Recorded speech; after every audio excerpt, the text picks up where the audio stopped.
Pesquisadores alemães descobriram a causa de um estranho acidente que provocou a morte de 2 tripulantes de um avião de caça. A interferência eletromagnética. É isso mesmo. O acidente ocorrido em Munique em 1984 somente agora foi esclarecido. O avião de caça Tornado passou muito próximo dos transmissores da rádio Voz da América. E as ondas eletromagnéticas da emissora americana enlouqueceram totalmente os computadores do sistema de controle do avião. O laudo alemão serve como um grande alerta, já que cada vez mais os aviões comerciais usam sinais elétricos no painel de controle. Um alerta e um novo componente na disputa ideológica pelas ondas do rádio. A partir de agora, atacar o adversário pelo rádio pode também ser uma violência contra a vida. Os reitores das universidades federais decidiram não extinguir as fundações vinculadas, conforme determinava o pacote econômico do ministro Maílson da Nóbrega.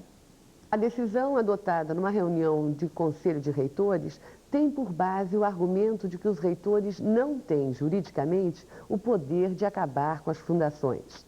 Essa argumentação foi encaminhada ao governo federal, que havia dado prazo até este final de semana para que fossem extintas todas as fundações criadas pelas universidades para captar recursos.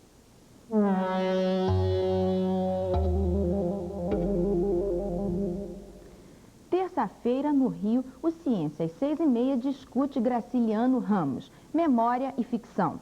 A coordenação é da professora Ângela Maria Dias e, como sempre, será no auditório Murilo Miranda, em cima do Teatro Glauci Rocha.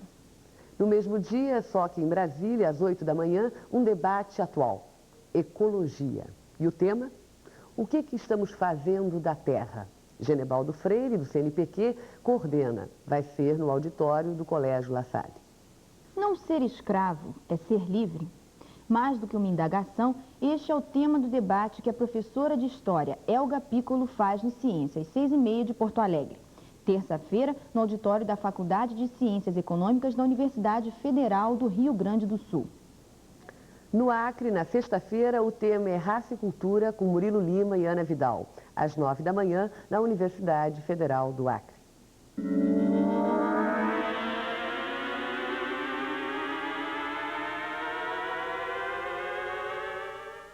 No mês de abril, agora, foi realizado em Buenos Aires um simpósio internacional sobre cientistas, a paz e o desarmamento. O José Monserrat Filho, que é um dos fundadores da revista Ciência Hoje, esteve lá e, na qualidade de um jornalista, vai nos contar, afinal de contas, o que foi esse simpósio, Monserrat? O simpósio, os cientistas, a paz e o desarmamento, foi um simpósio inédito já pela sua organização. Foi organizado pelos estudantes da Universidade de Buenos Aires, da Faculdade de Ciências Exatas e Naturais. O simpósio convidou cientistas de praticamente todos os países importantes hoje envolvidos na questão do desarmamento.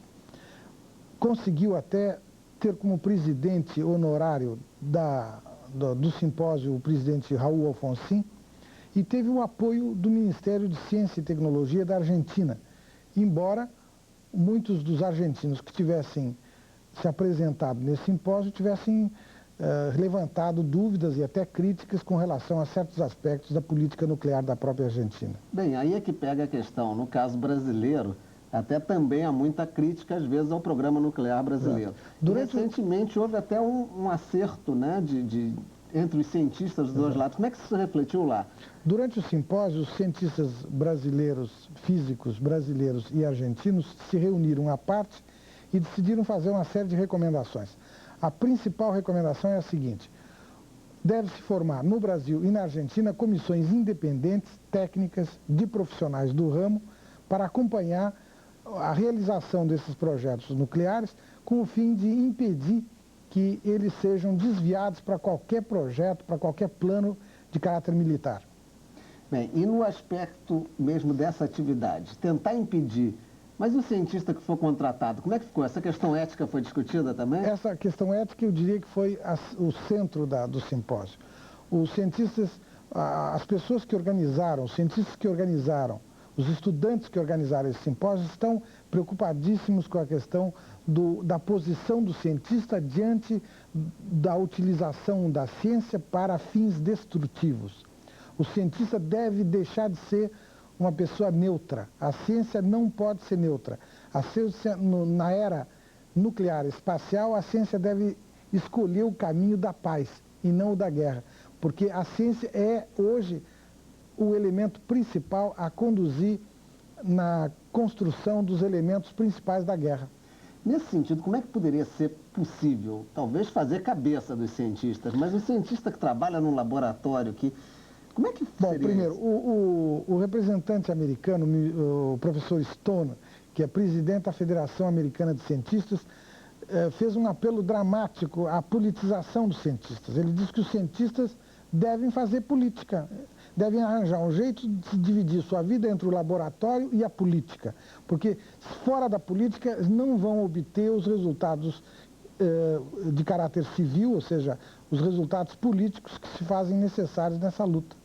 Bem, o Brasil, no caso assim, de uma guerra atômica, por enquanto, e espera-se que não tenhamos bomba atômica. Mas e se houver uma guerra? Quais são as implicações para o Brasil? Isso foi analisado lá? Porque o recente Congresso de Medicina se analisou isso aqui também. O professor Lício da Silva, do Observatório Nacional, levou e apresentou um trabalho muito substancioso sobre as influências, as consequências do inverno nuclear no Brasil. Ele tentou provar, através de métodos de simulação meteorológica, as consequências do congelamento, do frio que se faria, do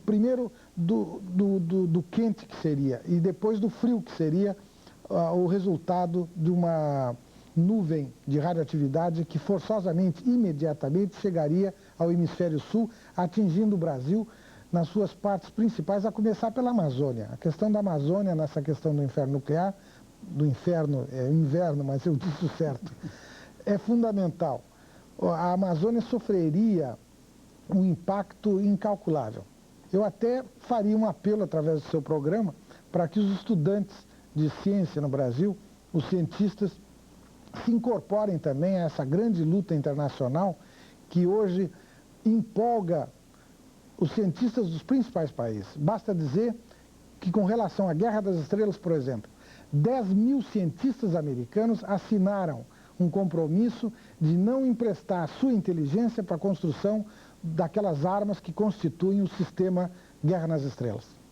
O mercado farmacêutico brasileiro está recebendo este mês a primeira remessa de medicamento nacional para o mal de Parkinson. O remédio, que usa a substância L-Dopa, foi desenvolvido pela Companhia de Desenvolvimento Tecnológico Condotec de Campinas e a empresa PVP do Piauí. Até agora, o Brasil importava o L-Dopa do Japão. Lá, a substância é obtida através de produtos químicos sintéticos. Aqui, o processo é mais barato e adequado à nossa realidade. O L-Dopa nacional foi desenvolvido a partir da mucuna, uma espécie de feijão preto comum no Nordeste. Com esse domínio tecnológico, o país deixa de gastar 400 milhões de dólares por ano. Uma bela economia. Isso sem falar que o remédio nacional vai custar quase a metade do similar japonês. Uma notícia excelente para todos nós e mais ainda para os 150 mil brasileiros que sofrem da doença.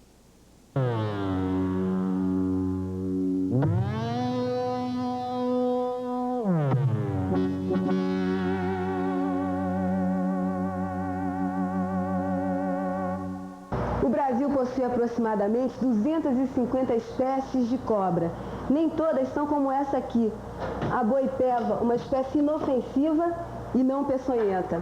Em 1987 foram notificados 18.000 casos de acidentes com cobras peçonhentas. Por essa razão, o Ministério da Saúde está desenvolvendo e incentivando a produção de soro antiofídico no país. 3 institutos no Brasil produzem o soro antiofídico: o Butantan em São Paulo, o Ezequiel Dias em Belo Horizonte e aqui em Niterói, o Instituto Vital Brasil, criado em 1918. Dr. Bermudes, qual é o volume da produção de soro antiofídico atualmente no Brasil? A produção em 1988 é em torno de 350 mil ampolas. Essa produção, nesse momento, está absolutamente controlada pelo Ministério da Saúde e a sua distribuição é feita pela Secretaria de Saúde das Unidades Federadas. Essa produção é suficiente? O dado de 1987 nos mostra que foram notificados para o Ministério da Saúde 18.135 casos de acidentes ofídicos.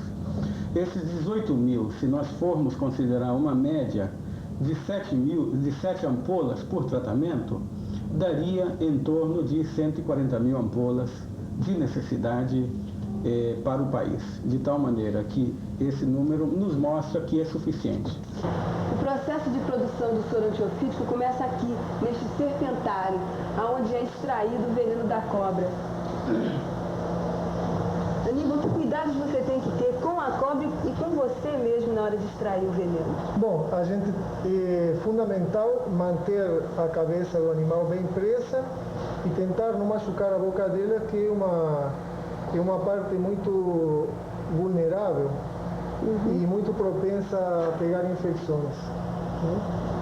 A gente faz morder ela com cuidado, já está com um problema no dente aí. E uma vez que ela mordeu, então a gente aperta as glândulas de veneno e o veneno escorrega pelas presas. Você tira uma quantidade certa de veneno cada vez? Não, isso varia muito. A gente garante uma boa quantidade de veneno extraindo só uma vez por mês. O animal, ele é extraído o veneno, por exemplo, hoje. Na segunda-feira próxima ela vai se alimentar e depois vai ficar 3 semanas em repouso e nesse tempo ela vai recuperar o veneno na glândula. Agora, a quantidade de veneno que a cobra tem varia no tamanho do animal, na espécie e de um indivíduo para outro. Tem algumas espécies que dão muita quantidade de veneno, outras que dão poucas. E durante quanto tempo você pode utilizar essa cobra para extrair veneno? Bom, essa cobra, por exemplo, faz vários meses que está aqui no Instituto e ela pode viver vários anos. O veneno cristalizado é diluído em soro fisiológico para então passar à fase de inoculação em cavalos. O Vital Brasil possui 99 cavalos para este fim. São machos castrados com 350 quilos no mínimo e idade entre 5 e 8 anos. O que é esse processo de inoculação, Luiz Eduardo? O processo de inoculação consiste em você injetar no equino, tá, o antígeno específico para a produção de soro. No caso desse equino, ele está sendo injetado com um veneno botrópico para a produção de soro antibotrópico. O equino é um animal de eleição na produção de soros e ferimônios, porque é um animal de grande porte, ele é um animal dócil, de fácil estabulação, né? Você mantém ele em estábulo com certa facilidade. Ele dá uma quantidade de sangue bastante razoável, porque as nossas sangrias são em relação ao peso do animal. Nós sangramos 3% do peso vivo do animal. O equino, além de todas essas qualidades, ele também faz uma reposição de hemácias muito rápida. E por não ser uma proteína de consumo rotineiro quase no mundo inteiro, ele diminui o risco de sensibilidade proteica quando você administra o soro em ser humano. Agora, vocês controlam a quantidade de sangue que é inoculado, né? A quantidade de veneno inoculado? Controlamos. O esquema de imunização, ele segue muita rigidez, porque qualquer falha de processo de inoculação, você leva o animal ao óbito. Isso é bastante bem controlado. Mas essa inoculação e a posterior sangria diminui a vida do animal? Não, há uma esfoliação orgânica do animal. O próprio veneno lesa organicamente o animal com relação a fígado, a rim, a baço, mas a sangria também há uma esfoliação, mas ele recupera. O problema maior são os efeitos colaterais do veneno, mas isso é a longo prazo. Ela está fazendo a inoculação, a gente normalmente faz em 3 ou 4 pontos de inoculação, para não concentrar muito veneno num ponto só. Esse veneno que está sendo injetado no animal, qual é? Botrópico. O que significa isso? Ele é veneno de jararaca, jararacuçu, bóticos noevidia e bóticos alternados. é um pool de veneno para fazer o soro antibotrópico. A dor que ele sente é basicamente da inoculação, tá? A produção de anticorpos é indolor, né? Quer dizer, o processo em si de produção de anticorpos é indolor. A única coisa que ele sente é exatamente a picada da agulha, né? E o estresse do tronco, dessa manipulação toda. Agora nós estamos vendo o ato de sangria, né? A função, ele está fazendo a tricotomia na região da jugular do equino, onde a gente efetua a sangria. Fez a tricotomia, vai fazer um garrote para manter o fluxo sanguíneo maior na jugular.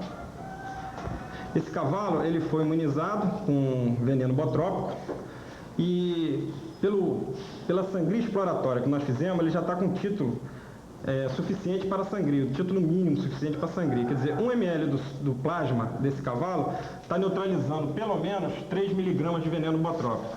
Quer dizer, ele já está apto para sangria. Ele está tirando o sangue em um frasco com citrato de sódio, que é um anticoagulante. A gente sangra 3% do peso vivo do animal. Um cavalo de 400 quilos, a gente sangraria 12 litros de sangue. Em 2 etapas, a gente sangraria 6 litros hoje e 6 litros quarta-feira. Desse plasma, desse sangue, em torno de 50% será de plasma. É a parte que a gente utiliza na produção de soro. As hemácias não são utilizadas. Essa sangria não debilita o animal, seria como uma doação? Não, seria proporcional ao ser humano uma doação de sangue. Como já falei, o cavalo também, diferente do ser humano, ele recupera muito rápido, repõe muito rápido esse sangue perdido. Após as inoculações e a sangria, a gente obtém um frasco onde, 24 horas depois, em câmara fria, há a sedimentação das hemácias e a separação do plasma. Esse plasma, tá, no gráfico está demonstrado, quando se junta plasma de vários equinos, se forma um pool de plasma.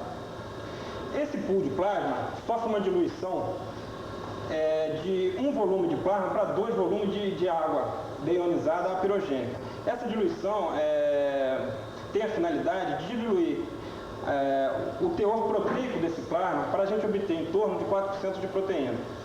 Isso é importante nessa fase de digestão péptica. Esse teor de proteína é próximo do ideal, tá? Onde a gente faz a adição da enzima, tá? E com a diminuição de pH ótimo, que é em torno de 3,2. Essa digestão tem por finalidade fracionar o plasma em termos de qualidade. Você tira a fração FC, tornando o produto de melhor qualidade. Após essa digestão, a gente eleva a temperatura para 52 graus centígrados, onde a gente faz a primeira precipitação com sulfato de amônio. Tá? Essa precipitação com sulfato de amônio tem a finalidade de você precipitar as proteínas não desejáveis, proteínas de peso molecular alto, como fibrinogênio e fibrina. Tá? A gente passa essa substância com o sulfato de amônio, quer dizer, o plasma com sulfato de amônio, em filtros. O retido é a parte não interessante, quer dizer, são as células que não interessam na produção de soro, como a fibrina, a albumina, e o filtrado é onde estão os anticorpos que nos interessam. Após essa primeira filtração, a gente faz outra adição de sulfato de amônio, tá? De 16%, então 16%, onde aqui nessa fase a gente precipita os anticorpos desejados, o IgG específico para botrópico, para crotálico, para aquele tipo de soro que a gente está fabricando. Tá? Esse precipitado a gente filtra, tá? Passa ele em prensa depois, para com a força física tirar o máximo de sulfato de amônio existente nesse precipitado, tá? Onde se processa a concentração. Quer dizer, o fato de você comprimir essa massa e expulsar o sulfato de amônio, na diálise, você obtém um volume menor, tá? De soro concentrado. Quer dizer, você concentra o soro nessa fase. Esse soro concentrado, após a diálise, tá? Ele vai ao controle, tá? Onde verificamos o nível de anticorpo que existe dentro desse soro concentrado. Tá? Nesse soro concentrado, após essas análises, a gente faz a diluição para se obter o valor neutralizante de cada soro. Botrópico é um valor, o crotálico é outro. Onde aqui a gente vê o soro já diluído. Tá? O soro concentrado, o soro diluído já pronto para invase. Sofre novamente a intervenção do controle, que a gente verifica se a diluição foi correta, se todos os níveis proteicos e pirogênio, está tudo esterilidade, inocuidade. Aí, depois do ok, do controle, a gente processa o invase. Tá? Após o invase, novamente as ampolas sofrem a intervenção do controle interno. Tá? Quando está tudo dentro das normas especificadas pelo Ministério da Saúde e pela OMS, aí a gente manda as amostras para o Instituto Nacional de Controle de Qualidade de Saúde, onde é feita a última análise desse produto antes de entrar para o mercado, antes de ser expedido e ir para os postos de saúde. Quanto tempo dura esse processo, Luiz Eduardo? Das inoculações até a expedição, está em torno de 6 meses. Nós acompanhamos no Vital Brasil a alimentação de 2 espécies de cobras. A cascavel pica o rato para depois ingeri-lo. Mas desconfiada com as luzes e a movimentação, ela desistiu de seu almoço. O biólogo, então, tentou com outro rato, mas este foi até poupado pela serpente. O que atrai ela no rato é o movimento. Exato. Ela enxerga bem? Ela enxerga o movimento e ela sente o calor do corpo do rato. Mas se ele ficar completamente parado, ela não vê ele. Ela demora muito mais para perceber. Ela percebe pelo calor e pelo cheiro. Mas ela não se estimula para dar o bote até ele não estar se mexendo. Né? Agora o olfato dela está na língua? Exato. Por isso você vê que ela permanentemente está tirando a língua para fora. Esta é uma cobra jiboia, não venenosa. Ela mata o rato por asfixia e depois, lentamente, dilatando sua boca aos poucos, ela engole o rato. É bom ver que parece incrível assim a priori que essa cobra possa comer um rato tão grande, não? Mas se ela vai dilatar a boca, vocês vão ver que vai conseguir engolir ele tranquilamente. E quanto tempo ela leva para digerir um rato desse? Mais ou menos uma semana, um pouco mais, depende da temperatura ambiente.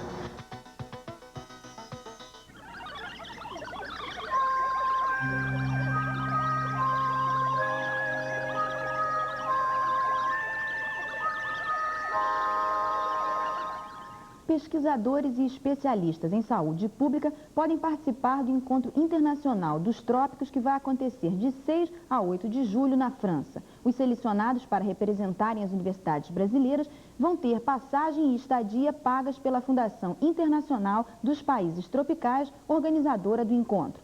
Informações pelo telefone, código 011 813 6944. Repetindo, código 011 813 6944.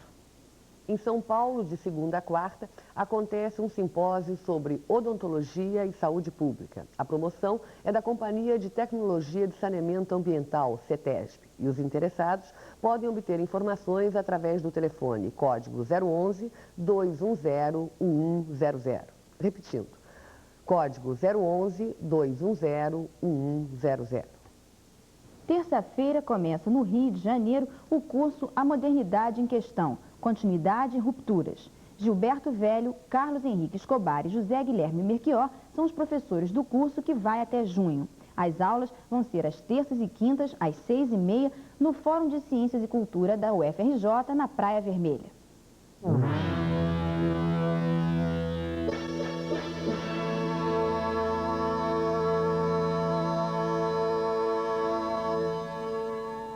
As agências da Caixa Econômica Federal de todo o país começam a receber os regulamentos e fichas de inscrição do Prêmio SACE de Ciência e Tecnologia, que tem o apoio da SBPC e do Ministério da Ciência e Tecnologia. O prêmio é para estudantes das 3 sedes do 2º grau com um tema único: avanços científicos e bem-estar social. Para ajudar os candidatos, nós vamos discutir este tema aqui no programa. Como prêmio, os vencedores vão poder visitar os mais avançados centros de estudo e pesquisa do Brasil. Um deles é o Museu Emílio Gueld, que fica em Belém do Pará. O Museu Paraense Emílio Gueld foi fundado em 1866. É a única instituição que pesquisa realmente a arqueologia amazônica. Nesses 121 anos, a arqueologia do museu recolheu mais de 2.000 peças de cerâmicas e 1 milhão de fragmentos. O museu também investiga a ciência da Terra, desde a década de 50, que aqui se desenvolve projetos de pesquisas com a colaboração de geólogos e paleontólogos do Museu Nacional e do Departamento Nacional de Produção Mineral. Coletas de fósseis, rochas e minerais são atividades constantes do museu. O Parque Zoobotânico do museu ocupa uma área de mais de 50 mil metros quadrados no coração da cidade. A conservação viva de vegetais e animais da fauna e flora amazônicas é o maior patrimônio do museu. Foi o próprio Emílio Gueldi que traçou as linhas do parque, que atrai visitantes de todo o mundo.